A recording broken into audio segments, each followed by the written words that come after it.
Hey guys, and welcome back to my channel. In today's video, I'm going to be doing things a little bit differently, giving you a little bit of a different style of content. Instead of covering just one story, I'm actually going to be covering three. Three for the price of one with this one, baby. I said, I want to make history. And that's what this is. Today, we're going to be talking about three people who faked having amnesia to try and escape their crimes. Stick around for the final one because, trust me, it is wild. Let's jump into it. The first case we're going to be talking about is the case of the Colonial Amnesiac. In 1881, in Padua, Italy, a man called Giulio Canella was born. Giulio studied philosophy at university and later went on to become a teacher himself. He was also an avid writer and some of his work was published in newspapers. In 1909, he, along with famed physician and psychologist Agostino Gemelli, published the Journal of Neo-Scholastic Psychology, which continued to publish until 2017, Contemporary Research and Discussion on Psychology. In 1913, Giulio married a woman called Giulia, who happened to be his cousin, and the couple had two children together, Margherita and Giuseppe. Giulia was the daughter of a very wealthy Italian businessman who had a thriving business in Brazil. In 1915, Italy entered the First World War, and the following year, 1916, Giulio signed up to fight, not long after the birth of his second child. He became the captain of an infantry which, along with troops from France, Serbia, the UK and Russia, were trying to capture the town of Monastir. At the time, Monastir was on the border of Serbia, I believe, but it is now called Bitola and is in North Macedonia. The battle was fought against the Bulgarians, Germans and the Ottoman Empire. I've mentioned before on this channel that I do not understand any war language whatsoever, so don't expect to get any reasoning behind this battle, but it's not really that important anyway. What is important is that on the 25th of November 1916, Giulio Canella's company was caught in a crossfire by Bulgarian soldiers armed with machine guns. Many men were killed or injured, including Giulio. The few surviving soldiers reported that Giulio had fallen behind a rock, injured by a head wound, but still alive. After the battle ended, medics went in to search for the wounded and the dead, but Giulio's body was not found. It was speculated that he had died from lack of aid, or had fallen into a ravine while trying to make it back to Allied territory. Some servicemen reported that they believed he had been taken prisoner by the enemy. Some Bulgarian prisoners were questioned, but they denied ever having captured a captain. Giulio Canella was placed on the list of men who had gone missing in action, and his wife Giulia was informed. She, of course, was heartbroken and always hoped that her husband might return home again. Now the story jumps forward 10 years. In the early hours of March 10th, 1926, a man was found wandering in the Jewish cemetery in Turin, Italy. He seemed confused, was crying and threatening suicide. He appeared to be around 45 years old, had a full, unkept beard and a robust build. He had very few items in his possession, but one was of particular note. A postcard with childlike handwriting reading, "My dear Daddy, please accept my warmest best wishes for your name day. Your most loving son, Giuseppino." The man had been trying to steal a copper vase from the cemetery, so police immediately arrested him. When they tried to establish his identity, the man claimed that he had no idea who he was, why he had been in the cemetery that night, or where he lived. He claimed that he believed he had a wife and children, but he couldn't remember their names either. Believing that he was a danger to himself and others, the man was sent to the Colonial Mental Hospital. The staff at the hospital hoped that his time with them would help him to recover his memories, or at least give them some clues as to his identity. The man presented himself as being very well educated. He reads and writes essays in the hospital, and he even helps other patients write letters to their families. He doesn't, however, seem to regain any of his memories during his stay. On February 6, 1927, the national newspaper La Domenica del Corriere published a piece about the man,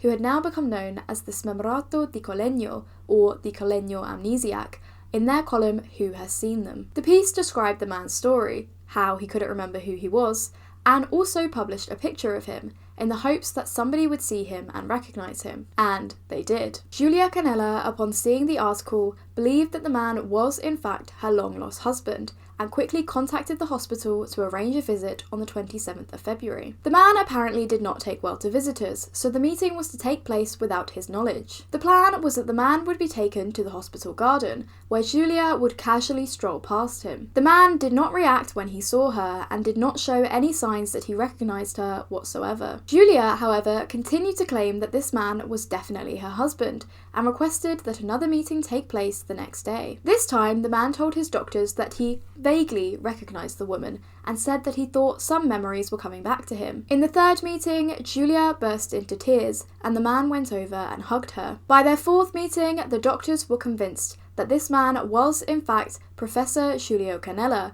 who had disappeared in Macedonia over 10 years ago. In March 1927, the man was officially recognised as Giulio Canella and was allowed to return home to Verona with his wife. As you can imagine, this story received a lot of news coverage. So many women had lost their husbands, their brothers or their sons in the war, not listed as dead, but not known if they were still alive either. For them, this story was a sign of hope that one day their loved ones could come back to them. Despite the massive amount of news coverage, the Canellas never granted any interviews. Giulio Canella never publicly told anyone what he had been doing in the 10 years he had been missing. Here's where there's a twist in the plot, however. On March 3rd, 1927, just a few days after the man had been officially recognised as Giulio Canella and sent back to Verona, the Quaestor of Turin received an anonymous letter to his office. From what I can gather, a Quaestor was an elected public official in Italy, and their duties kind of differ depending on the time period,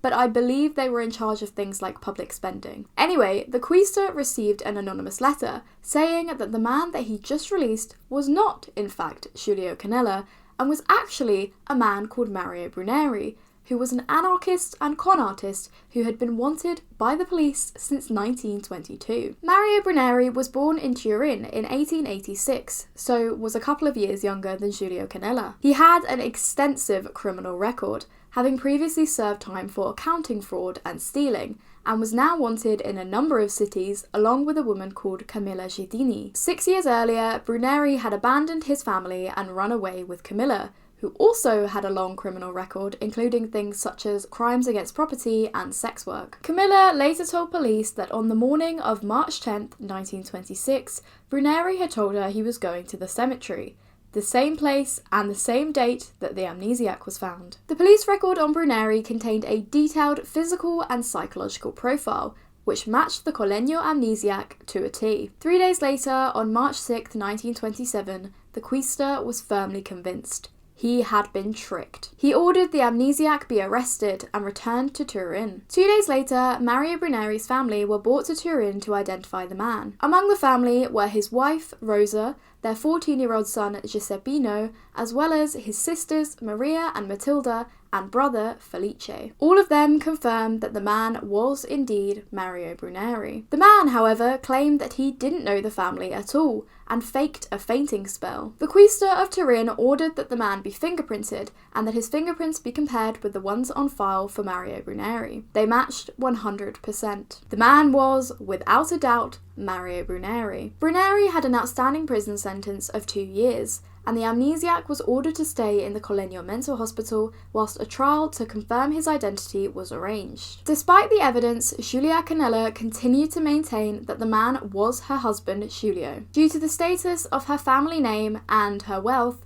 Giulia was able to get the man released from Colonial Mental Hospital on December 23, 1927. The Turin court claimed that the man's identity was still uncertain, as not enough evidence had been presented on either side to prove it one way or the other. Giulia Canella and her attorneys claimed that the Brunei family, along with the Quaestor of Turin and the police, had all orchestrated this plot against the family. On the 22nd of October 1928, a trial began. Witnesses who had known both men were brought to the stand to give their opinion on the amnesiac's identity. Among these witnesses was Agostino Gemelli, who, if you remember, was one of the people who founded the psychology journal with Giulio Canella, and Count Giuseppe Dalla Torre, who were both highly regarded in the Catholic Church. Both men claimed that the man was not in any way their friend Giulio Canella. The Canella's attorneys, despite knowing of these men's high esteem in the Catholic Church, still continue to claim that these men were part of the plot orchestrated against the family. It's important to note here that despite fellow servicemen of Giulio Canella saying that he had received a head wound in battle,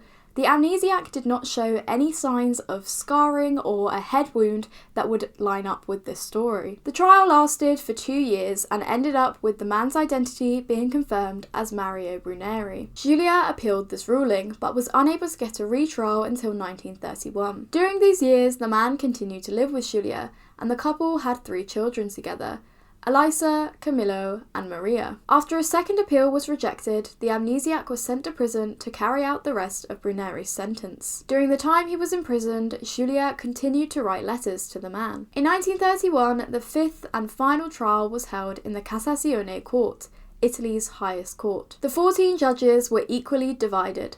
7 were in favour of the original verdict and 7 against. The court president contacted Minister of Justice Alfredo Rocco to request an extra 3 days of debate so that the judges could come to a clear decision. Rocco refused, saying, "I'm not giving you an hour more. Let's close this clown show now." The court confirmed the man's identity as Mario Brunei and declared their 3 children as illegitimate, and their union as against public morals. As soon as the amnesiac was released from prison, Giulia Canella's father ordered that the couple and their children go and live in Brazil, as the trial had brought much shame to the family name. In Brazil, the man was formally recognised as Giulio Canella, and their 3 children were recognised as legitimate. The amnesiac went on to work on local newspapers, study philosophy, and give some lectures, all things which Giulio Canella had done before he went missing. The amnesiac died in Rio de Janeiro on December 12, 1941. His wife, Giulia, continued to fight to overturn the original verdict until her death in 1977. Now, let's get into some theories and evidence that came out after the trial. Once the trial had finished, an English noblewoman living in Milan wrote a letter to the court, claiming that she believed that she had met the amnesiac before he had entered the Colonial mental hospital. She gave her name only as Mrs. Taylor. Mrs. Taylor claimed that in 1923 she had given shelter to a homeless man who was wandering the streets wearing a military uniform. The man told her that he had fought in the Great War and that he believed that he had a family, but he couldn't remember anything about them, nor could he remember his own name. Mrs. Taylor claimed that the man was very polite, and, moved by his story, she became friends with him. She nicknamed him the Tramp, which I wonder if that is named after the Charlie Chaplin character. She said that the man introduced her to another woman, a local girl who sold dairy products, and they also became fast friends. The women would often talk about the man, and discovered that the man seemed to be 2 different but very similar looking people. For them, this would explain his mood changes, the inconsistency of his stories, and how he would forget things from one day to the next. Mrs. Taylor speculated that the man she had originally met had been the real Giulio Canella. Mario Brunei, who had also been homeless and residing in Milan with Camilla Sciaddini at this time, had met Giulio Canella on the streets, and the 2 had become friends due to their physical resemblance. Brunei, who was on the run from the police, then stole Giulio's identity, knowing that his wife would not suspect him. Though the woman claimed her story was true, it does seem a little far-fetched. The next piece of evidence, however, does not. In 1960, Mario Brunei's brother, Felice, came forward with 5 letters that he claimed Mario Brunei had written to their mother whilst he was in Colonial Mental Hospital. In the letters, Brunei admits to the lie and asks his family for help, as he was hungry and repentant for his crimes. The letters, however, were not able to be scientifically compared to the amnesiac's handwriting, as he had died 20 years prior, and very few samples of his handwriting remained. Felice claimed that he had not come forward with these letters for many years, as he was afraid of shaming the family name. And regarding the postcard that was found with the amnesiac, Giulia always claimed that it was written by her eldest son, Giuseppe. Ironically, Brunei's eldest son was also called Giuseppe. It was later found, however, that the design on the postcard was only sold in the year 1920, making it very unlikely that Giulio Canella's eldest son would have sent it to his father 4 years after he disappeared, and that his father would have actually received it. It seems strange that Mario Brunei, the criminal, would have been able to so successfully integrate himself into Giulio Canella's life. Where did he gain his exceptional knowledge of high culture, or philosophy, or his talent for writing? Well, Brunei had actually once worked as a typist and had also once unsuccessfully tried to start his own magazine and publish a novel. Just because he was a criminal doesn't mean he couldn't be well educated. Around 2014, the son of Giuseppe, the real Giulio Canella's first son, appeared on an Italian TV show called something like Who Has Seen. The show organised a DNA comparison between the grandson of Giulio Canella and Camillo, the son of the Amnesiac. As far as I can tell, it doesn't seem that these results were actually read out on air, which is really annoying. But I don't speak Italian, so obviously there could be a chance that I just mistranslated this. Despite this, however, some sources do list that the DNA results proved that the Colonial Amnesiac was not, in fact, Giulio Canella. But, like I said, only some sources list this and some still list it as a mystery. And so, though it seems the family know the truth, the public aren't so sure. This case was absolutely huge in Italy and it is still talked about today. It had a massive influence on the judicial process in Italy. It was one of the very first to use fingerprint comparisons and one of the very first to use earlobe comparisons, as they are different in every person. The phrase smemorato di colegno is apparently still used a lot in Italy today and means someone who is forgetful all the time. This case is, I suppose, still a little open-ended, but for me personally, I would say it is very obvious that the amnesiac was Mario Brunei on the run from his crimes. I don't believe, however, that he ever met the real Giulio Canella and intended to steal his identity. I reckon he just went on the run, pretended to have amnesia, and then when a rich lady came in and claimed she was his husband, he just went along with it, because why wouldn't he? Maybe Giulia did discover the truth eventually, but maybe she really loved this new man. The next case we're going to be talking about is a slightly more modern one. The case of Pat Brown / Karl Broadnick Jr. On July 13th, 1994, a transient man called Steve was walking along a road near Cheyenne, Wyoming, when he heard moaning sounds coming from a nearby ditch. Upon approach, Steve discovered a barely conscious man with bruises on the back of his head and wrists. The man was repeatedly mumbling the names Pat, Joel, and Chris. All he had in his possession was a comb and 23 cents. Steve asked the man for his name, but he claimed that he couldn't remember it, or anything else for that matter. Steve took him to a homeless shelter in Cheyenne. There he was given the name Pat Brown. Pat after one of the names he had been mumbling, and Brown after the colour of the desk. He then went to a local police station to see if anyone had reported him missing. No one had. The man, with no clue who he was now also unable to find a job. Without his name, he couldn't find out his social security number, and without his social security number, he couldn't get hired. After hearing that he may be able to get employment in Jackson Hole, Wyoming without a social security number, he set off on the journey of around 400 miles. There he managed to get a fake social security number and a job in the press room at a local newspaper, the Jackson Hole Guide, where he worked for 3.5 years. During his time in Jackson Hole, Pat Brown began to regain a few hazy memories. He recalled the date December 31st, 1949, which he believed may have been his birthday. He also began having a recurring dream, where he's on holiday with his 2 sons and his wife, confirming his suspicions that the names he was mumbling when he was found were the names of his family members. He also discovered that he was good with numbers and understood how to read the stock pages in the local newspaper, which made him suspect that he may have had a background in accounting. With no clues surfacing as to his identity, Pat began to hang around at a popular tourist spot in Jackson Hole, in the hopes that a tourist might recognise him. When that didn't work, Pat contacted the crew of Unsolved Mysteries, and his story aired to the public on April 10th, 1998, 4 years since he had been discovered. And like so many other cases on Unsolved Mysteries, the family of the man now known as Pat Brown called into the telecentre to confirm that the man's name was in fact Karl Broadnick Jr. from Indianapolis, nearly 1,500 miles away. It turned out that Karl did in fact have a wife called Pat and 2 sons called Joel and Chris. It turned out that Karl Broadnick was actually wanted by police on 6 felony warrants for misappropriating funds, or embezzling $24,000 from the advertising agency where he used to work as an accountant. Nobody asks you questions when you tell them you're an accountant. On July 8, 1994, before the police had been able to question him, Karl had fled. He was last seen that day, presumably heading for work. Instead, he withdrew $1,000 from his bank account and disappeared along with his credit cards. Authorities were able to track him down as far as a mall in St. Louis, Missouri,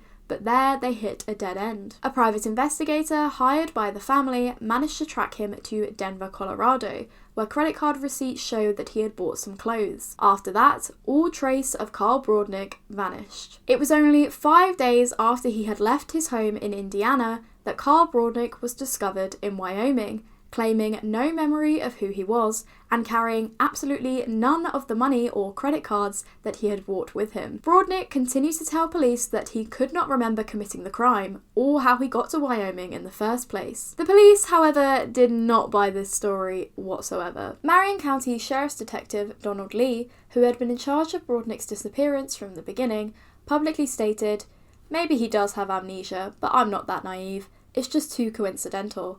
And it doesn't appear like you think it is. There's a lot more to it." Broadnick handed himself in to police and was extradited back to Indiana. Though he could have faced up to 3 years in prison, he ended up only getting probation, although I'm not sure how long this was for. Here's where it gets extra interesting though. Now, I couldn't find any evidence of this other than on a discussion board, but somebody claimed that there was an episode of a show called Justice Files where Karl Broadnick was interviewed. Justice Files was a show that ran on the Discovery Channel back in the late 90s/early 2000s. There are a couple of episodes of it online here and there, but none of these episodes were the ones I was looking for, and I couldn't even tell you what this episode is called because there's no clear lists of episode names or how many episodes there are in a season, so God knows. Anyway, the original comment was posted in 2013, so I presume there are reruns of this show every now and then. And there were also a couple of other people who claimed to have seen this episode. On the show, Karl Broadnick was shown his Unsolved Mysteries segment and interviewed about what he'd been through. The commenter claims that the show proved that Broadnick had stopped at a homeless shelter in Riverton, Wyoming on his journey up to Jackson Hole. There, despite claiming he had no idea who he was, he had filled in a registration form with his correct social security number, place and date of birth, and signed it under the name Karl Broadnick Jr. When he was confronted with this information, the commenter claims he was stunned speechless. Obviously, I can't give you guys any definitive proof of this because, like I said, I could not find this episode anywhere, but there were a couple of other commenters who had claimed to have seen this episode.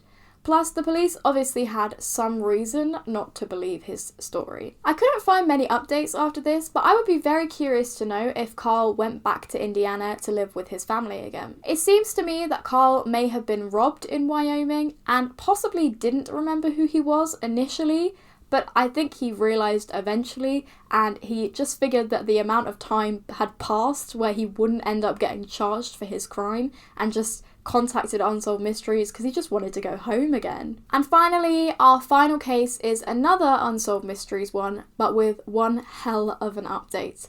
The story of Tyler, or Arthur Paul Beale. On January 28, 1991, a young man was found wandering in the desert around 30 miles outside of Las Vegas, Nevada. He was wearing 3 layers of clothing, and though he claimed he couldn't remember who he was, he did remember that he had been in the desert for about 3 days. He was rushed to the hospital where he was treated for exposure and dehydration and diagnosed with psychogenic amnesia. This form of amnesia is not caused by any brain or head injury, rather it's brought about by an emotionally traumatic experience. The man carried no form of identification and could not remember his name, so the staff called him Tyler. Missing persons reports were searched, but none seemed to match Tyler's description. His fingerprints were taken, but again, there was no match in the police database. A physical examination provided 2 possible clues to Tyler's identity: hairline fractures on the knuckles of both of his hands and a wound on his right thigh, which doctors believed was a gunshot wound. Tyler was enrolled in a state program which would provide him with housing and employment, as, like Pat Brown, this is something he would not be able to get without a social security number. Over a period of around 8 months, Tyler began to remember a few things, which could possibly help identify him. He discovered that he knew how to dismantle and rebuild a car engine, and that he knew things about scuba diving, martial arts, and military aircrafts. Military records were searched to see if there was a possible link there, but no match was found. After around 8 months, the benefits that Tyler was receiving from the state program were due to end. This would mean that, with no identity, he would have no social security number, so he couldn't find a job and would possibly end up homeless. Friends Tyler had made during the past few months suggested that he write into Unsolved Mysteries to see if anybody would recognise him, and so he did. His episode aired on October 2nd, 1991, with great success. A man called into the Unsolved Mysteries telecentre claiming to be his real father. Tyler's real name, it turned out, was Arthur Paul Beale, although he mostly went by Paul. He was married, had 2 children, and had originally lived in Boise, Idaho. Unsolved Mysteries, in an update, aired a segment where an emotional Paul reconnected with his mother over the phone, where he claimed that he could not remember her. After this segment was an even more shocking one. Las Vegas police arresting Paul on charges of grand larceny. You see, 3 weeks before showing up in the Nevada desert, Paul had left his home in Boise, Idaho, driving a frozen food truck. He was supposed to deliver the goods to Las Vegas, but then he disappeared. Then, on January 25th, 3 weeks after he'd left, Paul and the truck showed up in Boulder City, Nevada, around 26 miles south of Vegas. The food, money, and even the radio were missing from the truck. He was detained by Las Vegas police and questioned, but was released with the understanding that charges would be filed against him in Idaho. He told police that he would head straight home, but then he disappeared again. 3 days later, he showed up in the desert and Tyler was born. Unsolved Mysteries showed Paul's mother, Lynn, posting bail for him and an emotional yet strange reunion. After this, the story pretty much ended. Paul ended up serving only 90 days in prison for petty theft. Now here's where it gets even crazier. Once again, I went trawling through the online forums and discussion boards and actually found a post from Paul's ex-wife, who was still married to him at the time he disappeared. She claims that most of the family, apart from his mother, all believe that Paul faked his amnesia to try and get out of his criminal charges. She claims that he was provided with 3 phone numbers: his father's, the person who had originally identified him, his wife's, the person he had 2 small children with, and his mother's. She claims that he chose to call his mother deliberately, as she would be the most likely to believe him, as she had always coddled him and excused his lies. On the only occasion when he returned to visit his children, he became excited about Taco John's still being in business, as that had been his favourite place to eat in high school, something which he shouldn't have remembered. She also claims that when he had his court hearing, several people that he used to know showed up. He apparently initially made eye contact with them and started to wave, but then corrected himself and quickly looked away, refusing to look in their direction for the rest of the trial. She says that he chose to continue living out west and not return back to his family in Iowa, something which she thought was weird because surely if he had amnesia, he would want to be around people who might help spark his memories. She also helps answer some of the strange questions about him. Paul did in fact serve in the Navy in San Diego, although he spent much of his time on limited duty due to a broken ankle that he sustained when he was playing softball. The wound that the doctors believed was a gunshot wound on his thigh was actually caused by a mishap with fireworks. And regarding the hairline fractures on his knuckles, she wrote, "I am certain that they were caused by his tendency to punch walls and other objects." His ex-wife claims that it was actually his father who paid his bail and not his mother, like Unsolved Mysteries made it seem, and that his father actually paid full restitution to the food company, which is why the sentence got reduced significantly. Paul, however, apparently disowned his father because he did not believe the amnesia claims. Another user also commented on the forum, with her story corroborating some of what the ex-wife said. She claimed that her sister had dated Paul whilst he had been in the Navy, and that he had told her multiple stories and just flat out lies. When she discovered that he was lying, he told her that he was actually special ops, and that the stories were just a cover and part of his new identity. The sister said, It was very scary how convincing he could be, and that he seemed to believe his own lies. It seems unlikely, however, that we'll ever really know for sure if Paul did fake his amnesia, as in November of 2007, Paul suffered a heart attack, which caused an anoxic brain injury. This has left him wheelchair-bound, and his memory fades in and out. He now lives in a nursing home just outside of San Francisco. His ex-wife claims that a few of his friends keep her updated on his condition, and though she hasn't seen him since before his amnesia claims, he apparently sometimes calls other women by her name. And that's about the end of today's video. Let me know what you guys thought of this style of video. As I said, it's a little bit different from what I usually do, but I watched the Unsolved Mysteries episode with Tyler's case, and it was so crazy. I had to know more, and I did all that research and found all that stuff about his ex-wife, and I was like, I have to tell people about this. People have to know. And here we are. If you enjoyed today's video, then please do give it a like and subscribe if you want to see more like it. If you want to follow me on any of my social medias, they will be linked in the description down below, along with all the sources that I used for this video if you fancy some extra reading. Thank you very much for watching, and I will see you next week with something that I haven't decided yet. Bye!